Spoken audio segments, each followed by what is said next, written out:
Oke, sebelum kita mengetahui mengenai cara-cara tumimba lahir, kita harus tahu dulu nih, apa sih itu tumimba lahir? Nah, kelahiran kembali atau tumimba lahir dalam agama Buddha itu lebih dikenal dengan istilah yang namanya punabawa. Nah, punabawa ini adalah keberadaan, keberlanjutan, atau berlangsungnya kembali kehidupan makhluk di alam kehidupan setelah mengalami kematian. Nah, punarbawa ini berasal dari dua kata atau terdiri dari dua kata, yaitu puna dan bawa. Puna itu artinya lagi atau kembali, dan bawa itu artinya menjadi eksis atau ada. Nah, cara-cara tumimba lahir dalam agama Buddha ini ada 4. Yang pertama itu melalui telur atau andajayoni.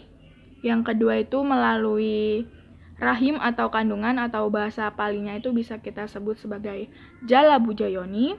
Yang ketiga itu melalui kelembapan, disebut sebagai sansadajayoni. Dan yang keempat ini secara spontan atau langsung membesar, atau bahasa palinya biasa kita sebut dengan opapatikayoni. Nah, mengenai cara-cara tumimba lahir ini juga dijelaskan oleh Sang Buddha dalam Maha Sihanada Sutta, yang yaitu khotbah yang disampaikan beliau kepada Sariputta.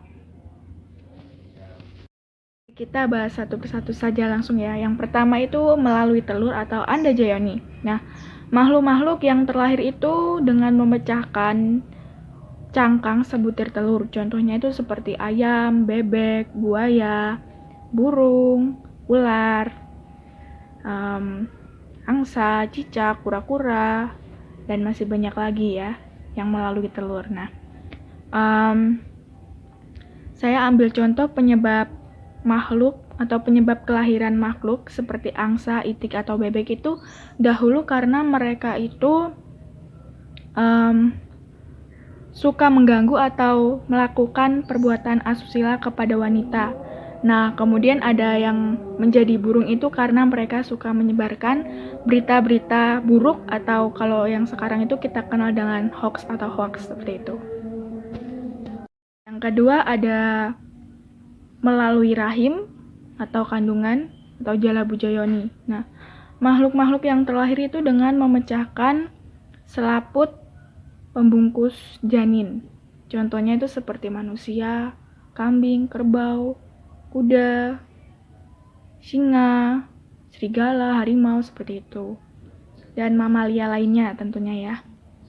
Nah, saya ambil contoh penyebab kelahiran makhluk seperti menjadi manusia itu karena dahulu itu mereka tekun melaksanakan 10 kebajikan dan melaksanakan Pancasila. Kemudian ada yang menjadi harimau atau serigala karena dahulu mereka itu senang berburu dan membunuh, seperti itu. Yang ketiga ada melalui kelembapan atau sansadajayoni. Nah, makhluk-makhluk yang terlahir ini di dalam ikan busuk, di dalam mayat busuk, di dalam bubur busuk, kemudian di dalam lubang kakus, dan di dalam saluran air. Contohnya itu seperti cacing, kelabang, nyamuk, kodok, belatung, ikan, seperti itu. Nah, saya ambil contoh penyebab kelahiran makhluk seperti cacing tanah itu dahulunya karena mereka mencuri buah-buahan atau makanan dari sangha, dari para sangha. Jadi menyebabkan mereka terlahir menjadi seekor cacing tanah, seperti itu. Yang terakhir ini ada secara spontan atau opapatikayoni.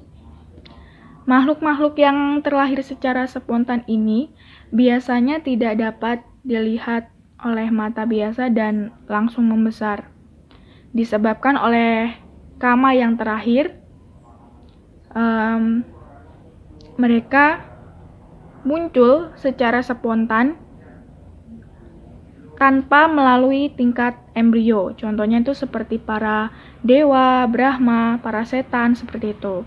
Nah, penyebab kelahiran makhluk menjadi Brahma, dewa itu karena mereka gemar bermeditasi, seperti itu. Oke, demikianlah pembahasan dari saya. Semoga bermanfaat untuk kita semua.